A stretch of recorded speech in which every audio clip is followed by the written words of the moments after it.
জ্বালানি সংকট এবং বিদ্যুৎ বিভ্রাটের কারণে গভীর সংকটে রয়েছে পোশাক শিল্প। সিপিডি গবেষণা বলছে, গ্যাস বিদ্যুতের অভাবে কারখানাগুলো সক্ষমতার মাত্র 30 থেকে 40% ব্যবহার করতে পারছে।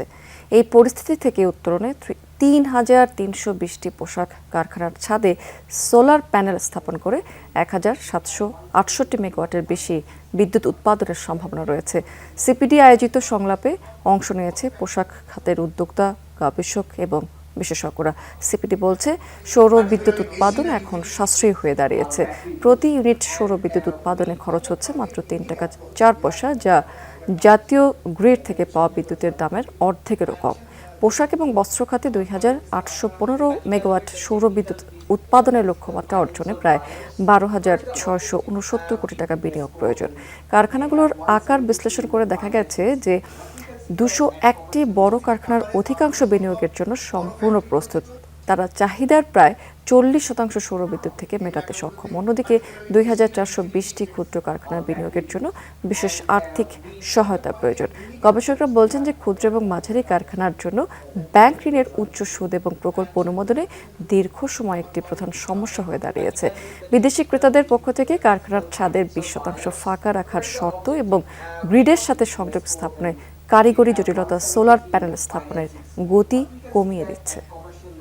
আমরা সেদিনের স্টাডিতে বলেছিলাম যে এনার্জি এফিশিয়েন্ট মেশিনারি ব্যবহার করতে গেলে প্রায় $1.6 বিলিয়ন লাগবে, কিন্তু এখানে দেখেন এই শুধুমাত্র রুফটপকে ইউজ করে মাত্র $200 মিলিয়ন নিচে টাকা দিয়ে এটা সম্ভব।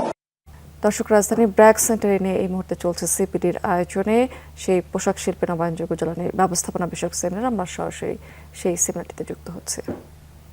So for if it is 4.36 বা 4.5%, -1 মানে হলো 3.36%। তো যখনই ওই ক্যাশ কোলাটেরাল জায়গাটা আসলো, একটা কিন্তু খুব ফেভারেবল ইন্টারেস্টের জায়গা চলে আসলো।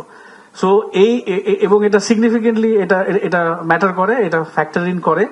তো এই জায়গাটা যদি আনা যায়, তাহলে আমার মনে হয় আমরা মানে নিজেদের খরচে, নিজেদের অপারেশনাল কস্টের পার্ট হিসাবে হয়তো আমরা এটাকে একটা প্ল্যান করে এগিয়ে নিয়ে যাবো। অনেকগুলো জায়গায় এটা হয়তো কাজ করবে।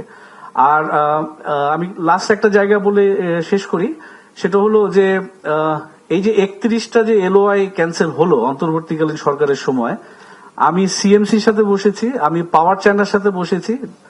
আমি একটু শক্ত করেই বলতে চাই, they don't believe us at all. আমরা আমাদের নিজেদের চা বাগান আছে, তাদেরকে দিয়ে আমরা অ্যাসেস করিয়েছিলাম, ইটকোলকে দিয়ে আমরা অ্যাসেস করিয়েছি। আমাদের শুধু ধানি জমিতে, চা বাগানের ভেতরে যে ধানি জমি আছে, শুধু সেটুকুকে যদি ইউজ করি 75 মেগাওয়াট সোলার সম্ভব।